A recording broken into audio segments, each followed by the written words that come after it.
Hi, this is my video walkthrough for my 2014 Winnebago Chalet. We're going to go ahead and we're going to start with the outside of the motorhome. And I apologize in advance because these videos are kind of boring, but I try to cover all the basic information on here. So we're just going to start and we're going to show you each of these compartments and everything that you need to know on the exterior of the motorhome here.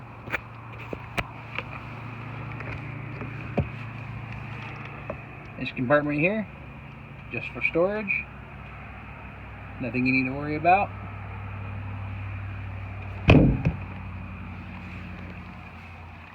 This one here, also just storage. The outside of these motorhomes have little clips here to hold the doors open. I apologize for doing this one-handed here, but they just kind of hold the doors open like that. You just got to make sure you unhook them before you close the hatch. That way it doesn't break them. This compartment here is the refrigerator outlet. When that's running on propane, it's normal to have exhaust from the propane coming out this way, and also periodically to get little drips of water coming out of here. That's perfectly normal. That's normal operation. This guy right here is an accessory plug-in and a coax if you have a TV that you want to hook up on the outside or something else that requires an antenna for reception. These guys here are just your external 120 volt outlets. These will only work if the generator is running or if you're plugged into power. This compartment here has my coach batteries in it for the motorhome. You don't have to worry about that. Those are just things we maintain.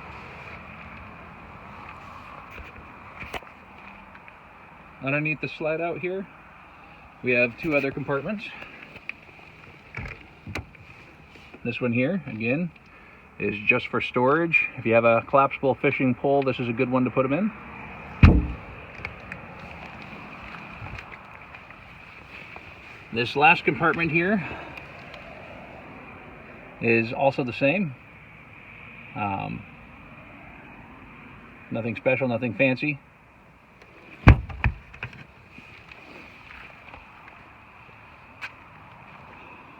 Let's see, nothing really to show you on the back here.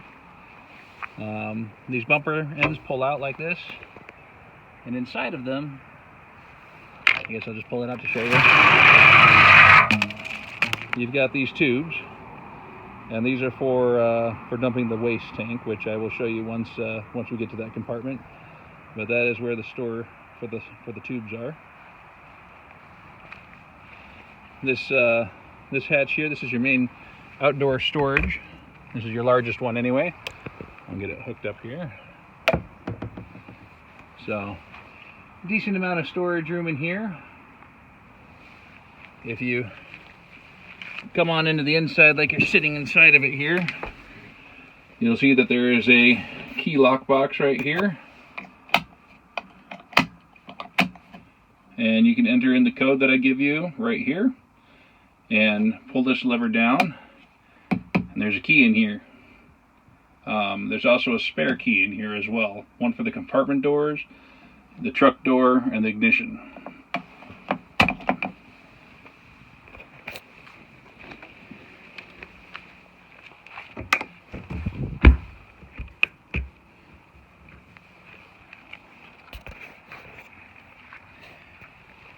This right here is your city water connection.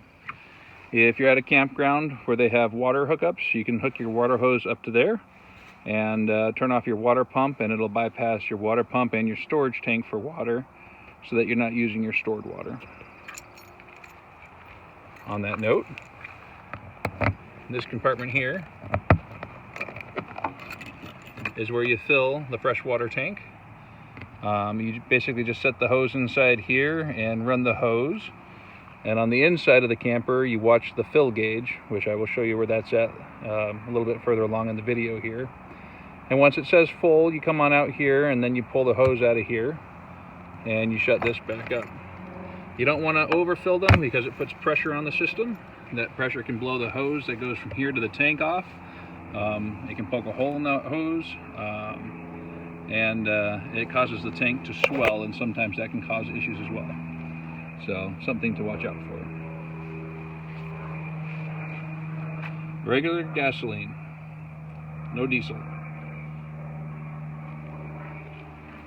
Right here, this I believe is going to be your dump station. Get that open for you. Okay, so you have two valves on here, and they are color coded to make it a little bit more obvious. So what you do is, this is a cap. You just twist the cap, pull it off like that. You come over here and you grab your hose.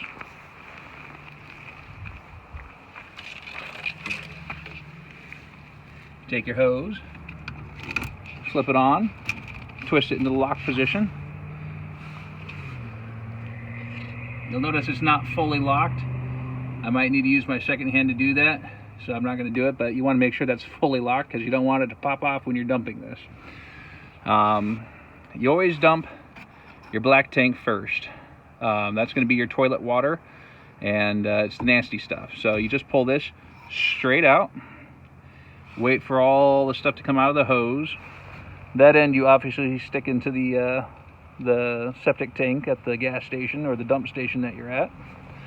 Once it's done dumping, you shove this back in, and then you open up this one. This is the gray water. This is going to be your sink, your shower, basically your somewhat clean soapy water, and that's going to rinse this hose out and make it a little more sanitary. And once that's done, you go ahead and you shut that valve. Take the hose off. They have a thing so that you can rinse the hose, or this hose out a little bit better there. You want to rinse that off before putting it back. You go ahead and you replace the cap, just like that. And then come back over to the bumper here and shove your hose inside the bumper like so.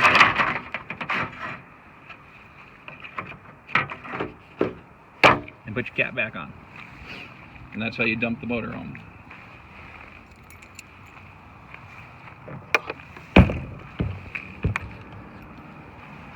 Let's see what else we got here. This is your hot water heater outlet.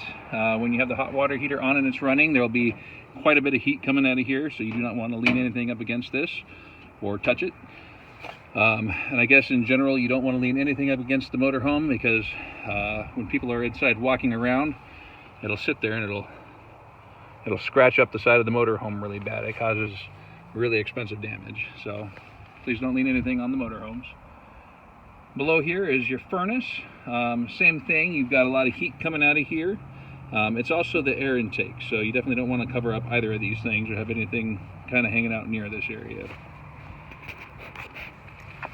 Let's see, this compartment here is your propane. When you want to fill up your propane, you just go up to a propane tank at a gas station, let them know you need some propane, and they'll fill you up. With this particular guy, even full, it wants to read right around 3/4, and that's pretty common for this gauge here to do that. About 70% or 60% of my motorhomes are like that. But the gauge on the inside is pretty accurate. It'll tell you whether or not it's full all the way or not, and I'll show you where that's at here in a little bit too. So when you fill it up and it says 3/4, I know that's full. I'm not going to go and freak out and charge you for extra propane. So important to point out that these locks, they only have one position they lock in.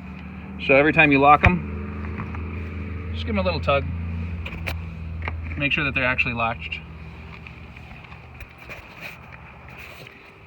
Alright, this compartment here is currently open. I need to get a new door for it. Unfortunately, that got broke off, and this is kind of a harder compartment to find. So, but the important thing here is this electrical outlet right there. That is your generator plug. And in order for that to work on the motorhome, sorry, setting it down there, I know that's rude, but this cord right here is to the motorhome itself. For your generator to work,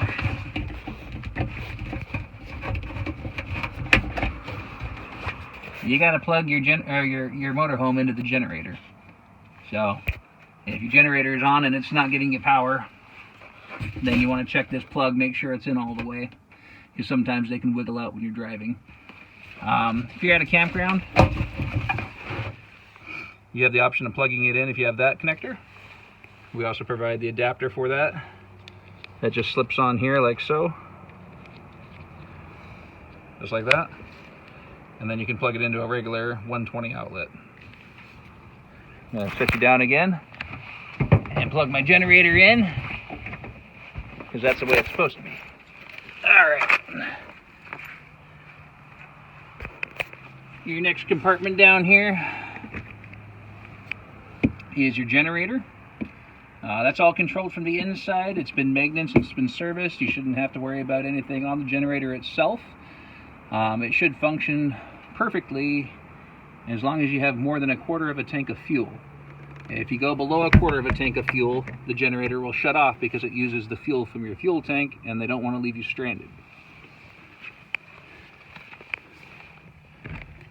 This last compartment is just another storage compartment. Alright. So that's the outside of the motorhome. With the inside here, a couple things to show you up front here. Your parking brake is right there, and the release for your parking brake is right here. You just pull it. The reason I show you that is because in order to use the slide outs, the engine needs to be turned off and the parking brake needs to be set. Otherwise they won't work. So if they don't work, make sure your engine's off and your parking brake is set.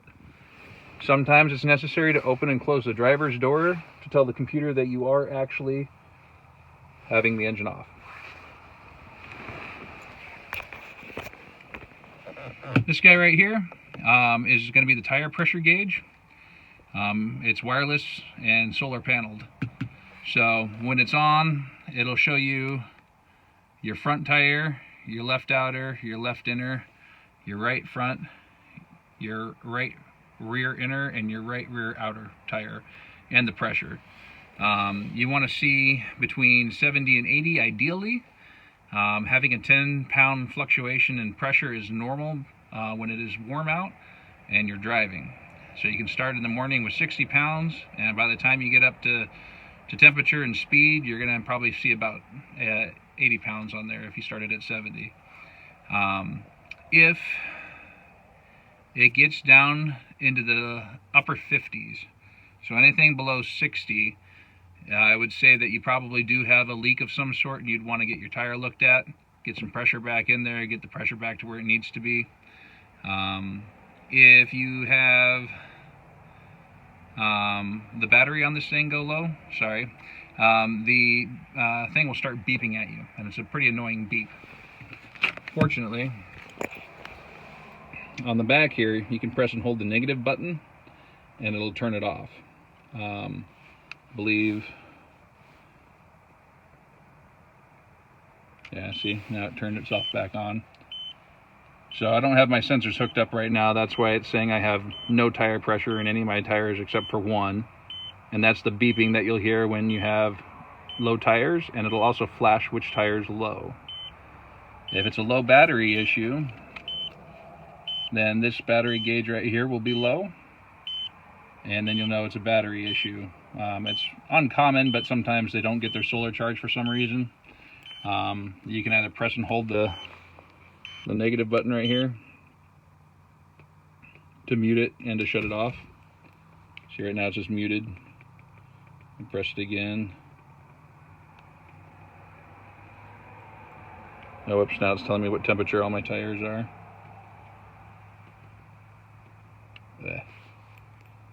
Can't even see what buttons I'm pushing here, sorry. Anyway, press and hold the negative, and it shuts off. So if you want to plug it in to charge it manually, you can as well. That's that little USB micro on the back there. Other than that, we got a backup camera here on the radio. I'll go ahead and start the truck for you so you can see what that looks like.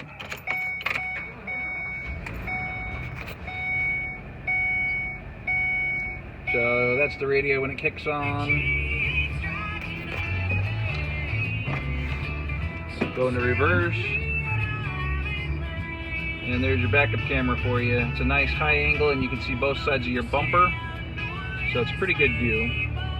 So that's pretty handy to have.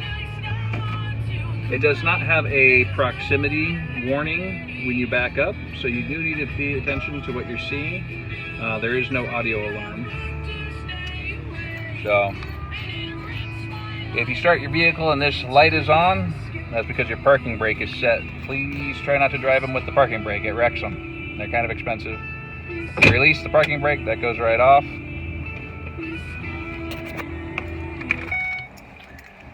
When you shut the vehicle off, your radio does shut down so that you don't kill your batteries. There's another radio inside the camper portion itself that I'll show you later. These two buttons up here are pretty handy. What you've got is you've got I don't know what the best word to call it is here, but when you press this button, it connects the battery for your engine and the coach batteries together. So that way, if your engine battery is dead and you have your coach batteries charged up like you should, you can press and hold this and jump start the truck. So that's pretty handy. It works the opposite direction as well. If you kill your coach batteries and your engine battery is good, you can press and hold this and jump start your generator. Once your generator is running, you can let go, and then it'll charge up your coach battery off the generator. When you shut the vehicle off, it automatically disconnects the engine battery and the camper battery so that if you drain one system, it doesn't drain the other system. So that's how that works. This guy here, this is actually just a blank switch. This was for some sort of heater, probably for, I don't know, probably the waste tanks or something like that, but we don't have anything that's hooked up to that, so that does nothing. Other than that, you've got your fan control, your heater control, your position switches, air conditioning, max air conditioning. Those both work really well. Inside here, you've got your accessory plug-in. This guy's just a blank. This is just another outlet for plugging stuff in. This is the on-off switch for the airbag. I believe that's just the ignition key that does that. You can stick it on and shut it off or turn it on. So however you guys prefer to have that, that's up to you, personal preferences. Let's see, other than that, I think that's everything on the cab of the motorhome. So we'll take you around to the inside here. So this guy right here is the catch for the door. There's a little T catch right here. So you open up the door, take it around like this. See how good my depth perception is with the camera. And then it'll hold your door open for you. You can close the screen door. If you want to separate them, you just push this handle down and the screen door separates. And you got your screen door on, keep the bugs out. You will need it. And then you got this little compartment door to close here too. That'll keep the bugs from flying onto the inside.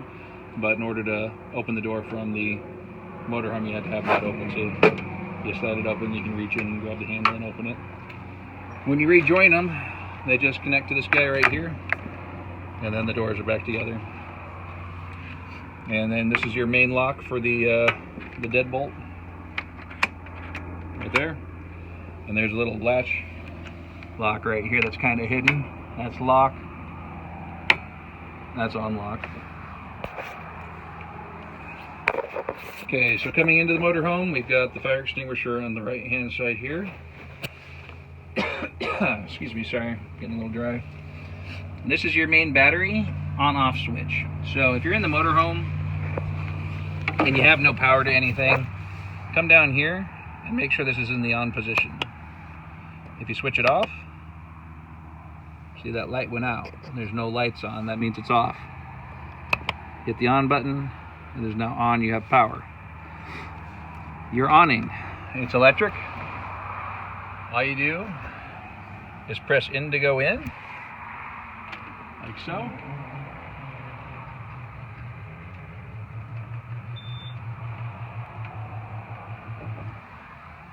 Or you can press out to go out, like so.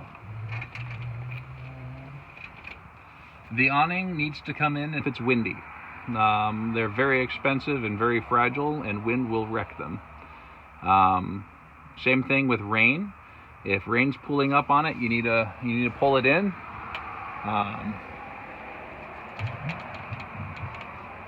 Typically, this one will actually dump itself if it gets rain on it, but it's just something to kind of keep your eyes on. You know, if it's bulging down, then you want to make sure that that gets rolled in, or that the rain gets put off of it so it doesn't break. Let's see.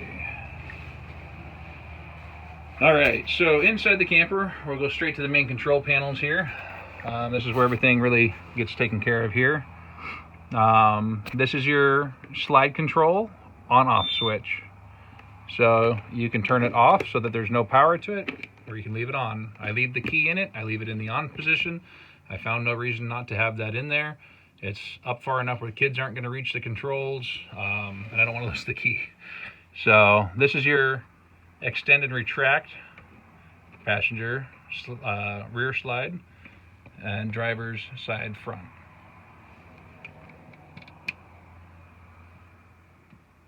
Yeah, that's right. Sorry, dyslexic in my head there. So I'll show you on this one right here. This is the front slide out here on the driver's side. You press the retract button, and that whole thing comes in. You want to make sure that there are no shoes or any debris or any kind of stuff that's going to be getting stuck on the slide out. Anytime you get something stuck in the slide out and you run it, it has a potential to cause kind of expensive damage. I'm not going to lie, it's pretty expensive. So you want to watch out for that. And same thing, when you get it all the way in, it'll stop moving and you can let go of the switch. When you release and extend it, it's the same thing. Press and hold the extend button and it'll slide out and it'll stop when it's happy. A lot of people end up putting their broom right there. That is a bad spot for it. If you try opening the slide out, it'll crush it and it'll poke holes in the wall.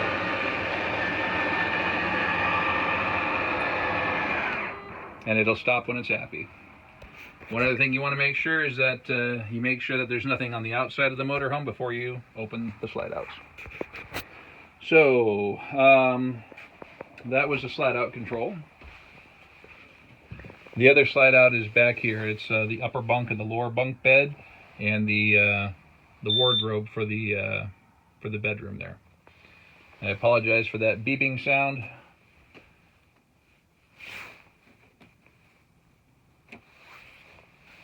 We'll see if we can get that shut off here. I think I got a low battery on one of these sensors here. So anyway, that other slide out control is right here. Same thing, you want to make sure that there's no debris. This is typically where kids wind up sleeping, so you want to make sure all their stuff is out of the way. That's not going to get underneath the slide out here. There is a curtain right here for the lower bunk. And for the upper bunk, we have these hooks in the ceiling. And this curtain has hooks that snap into that. And you can go ahead and you can close that so it's dark in here as well. This is your main control panel right here. Kind of dim here. Let me see if I can get it to brighten up a little bit. Not really. Okay, sorry about that. This is your generator start-stop button. To start the generator, press and hold start. It fired up. You can hear it running. You heard it beep. And the way you know it's working is you come over to the microwave and your microwave's got power. Microwave and air conditioning are, I believe, the only things that require power from the generator or being plugged in. Everything else is capable of running on the batteries. Your generator time is displayed right here. I don't charge for generator use, but I do like to track how much is used just for maintenance purposes. To stop the generator, press stop, and it stops. And that's all there is to that. Sorry, the lighting in here is terrible.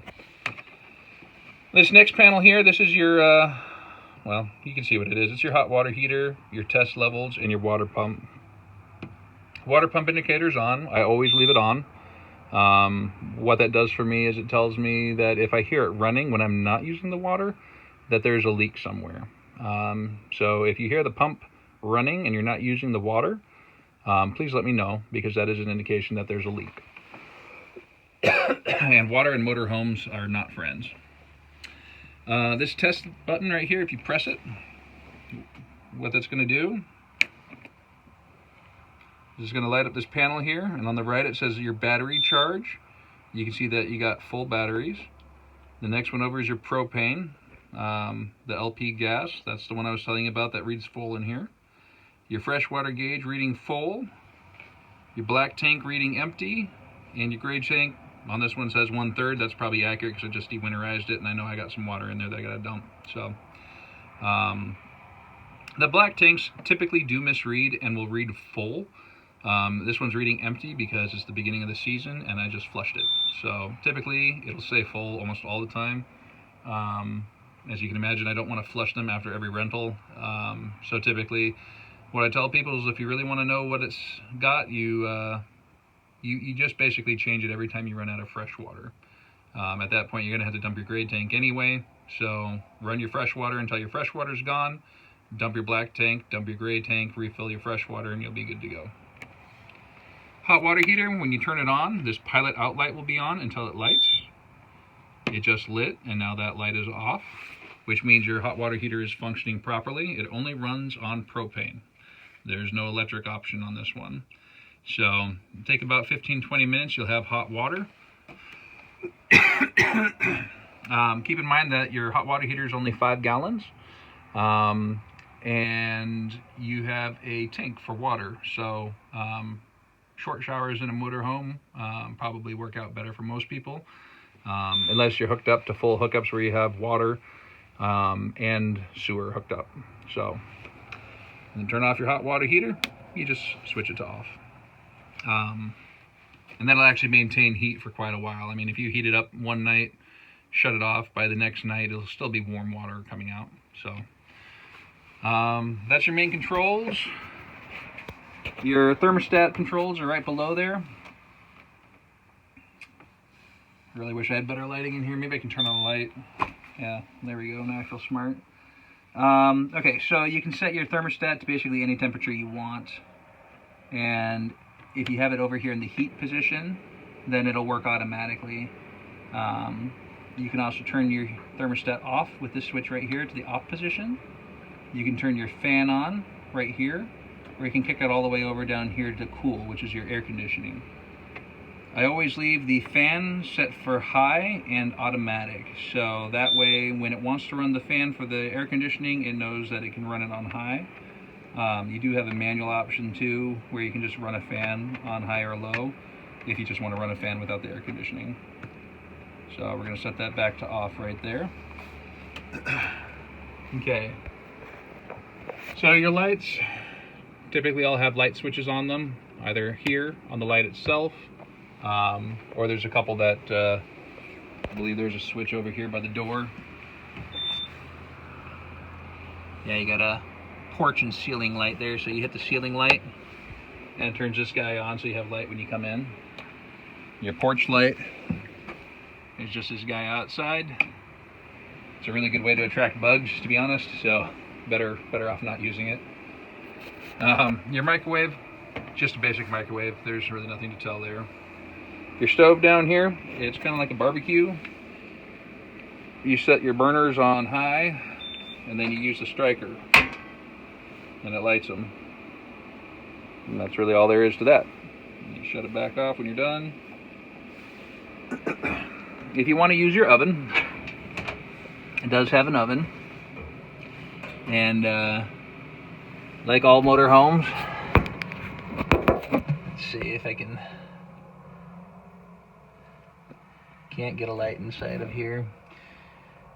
Well, that's unfortunate, but if you can see, maybe you can see a little bit right here.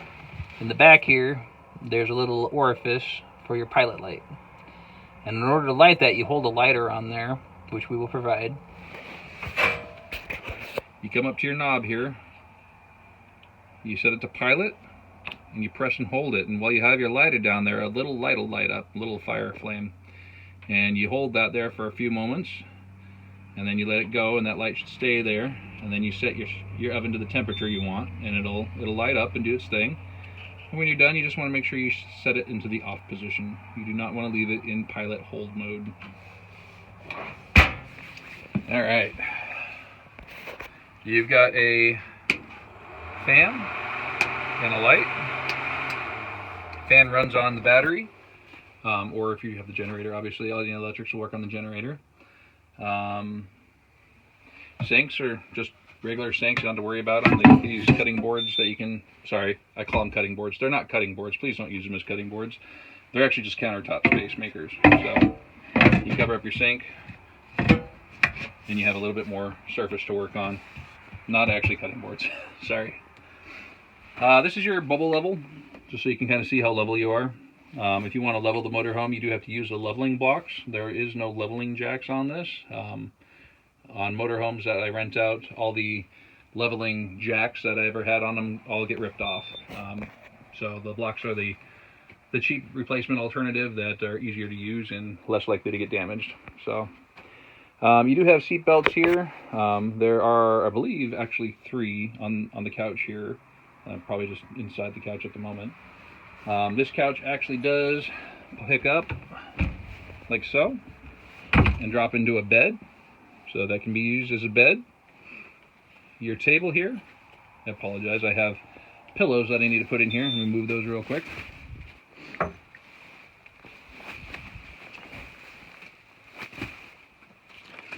Alright, so yeah, your dining table area here. With the table here, in order to use that as a bed, there is a release lever right here that you just flip over like that. And then all you have to do is go towards the back of the table and push down. And it goes flat and it sits on the locks right there. You take your backrest cushions, pop those guys out, set them in the middle.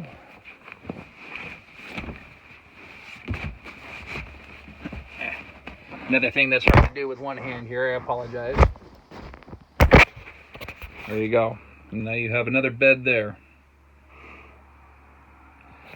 You also have 2 seat belts here.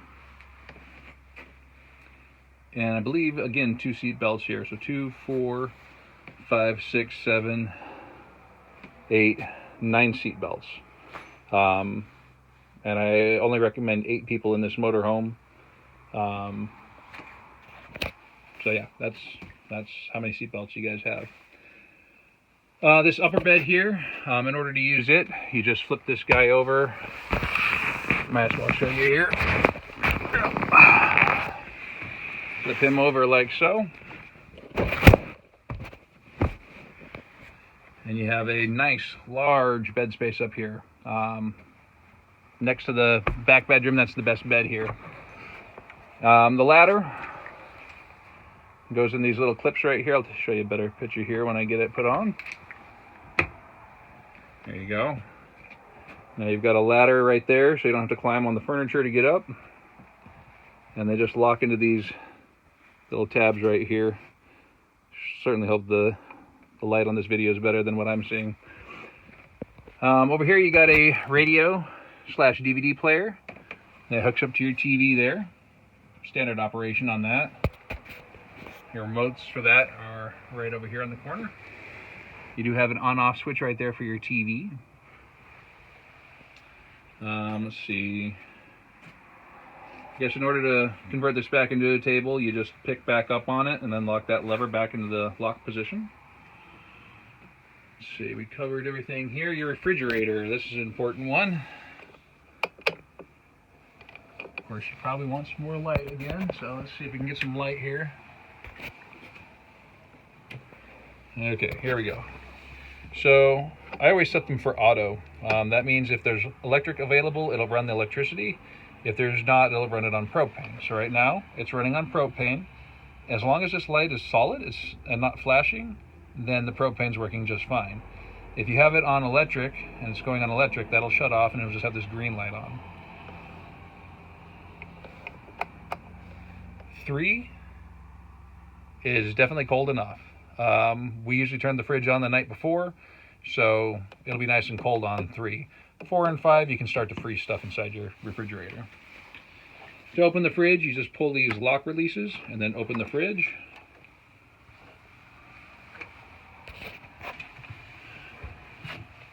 Actually, I'm going to steal one of those so that I don't have to keep coughing.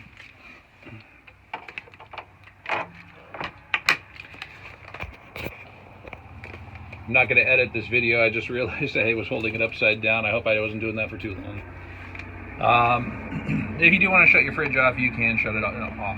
Or if you would rather just run it on gas for some reason, you can switch it to gas only. Let's see.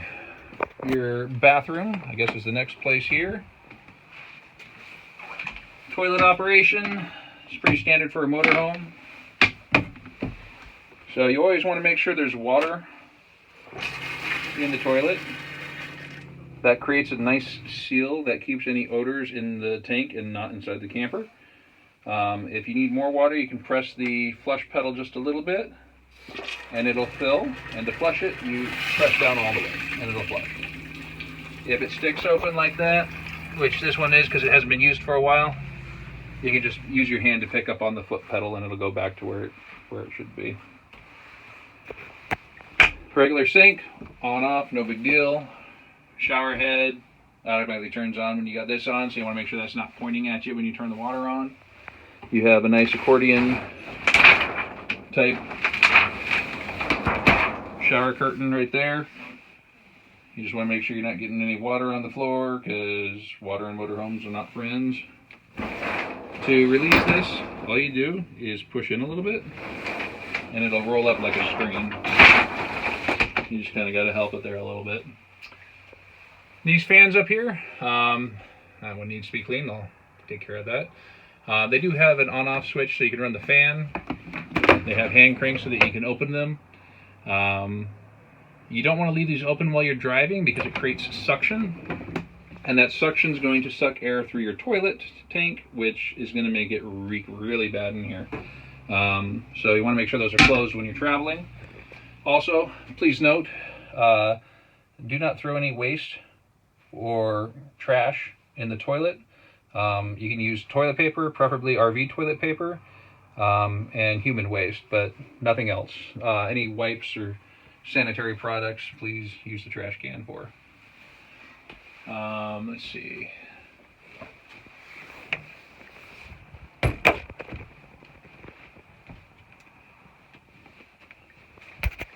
Some more lights on here. So this is the master bedroom. A nice big short queen. You do got your wardrobe here. It's a pretty big wardrobe, really. There is a 12 volt outlet here that was really for a TV, but this works great if you have a CPAP machine and you want to run your CPAP machine. I don't have a power inverter on here, so you can't run the 120 unless you're plugged into power or have the generator running. So if you have a CPAP, get the 12 volt adapter plug for it, and it'll save the batteries and it'll last all night when you need to use a CPAP. Your screens, you actually have 2 screens on here. The first one is your blackout. Your second one that's in there is actually just a shade, so you can make it a little dimmer but still be able to see outside.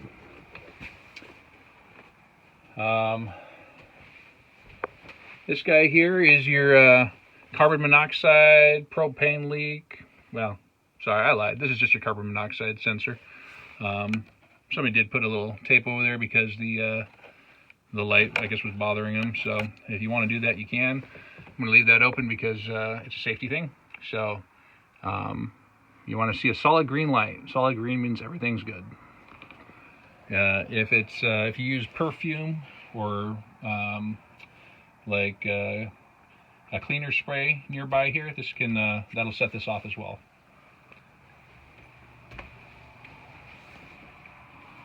Other than that, I think that is the only thing I can really say. This guy down here, this is the actual propane leak detector. That's on the floor because propane's heavy. If this goes off, it'll actually shut your propane off. And there's a press button here to release it. And it's going to make a lot of beeping noises at you if it goes off. So if you hear beeping, go ahead and check this thing. I think that it might have actually been going off earlier because we just had this motorhome cleaned and I think it was not liking what it was smelling. So, let's see. I think that is everything that is worth showing on this motorhome. If you have any questions after watching this video, feel free to contact me at any time and ask any questions you have. I'd be happy to answer them.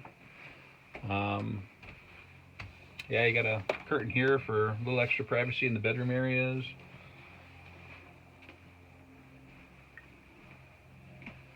And yeah, that's everything in here. So this little guy, it's got a latch right there. You can take that off and lay this down if the person in the passenger seat wants to recline a little bit more, to give them a little more space.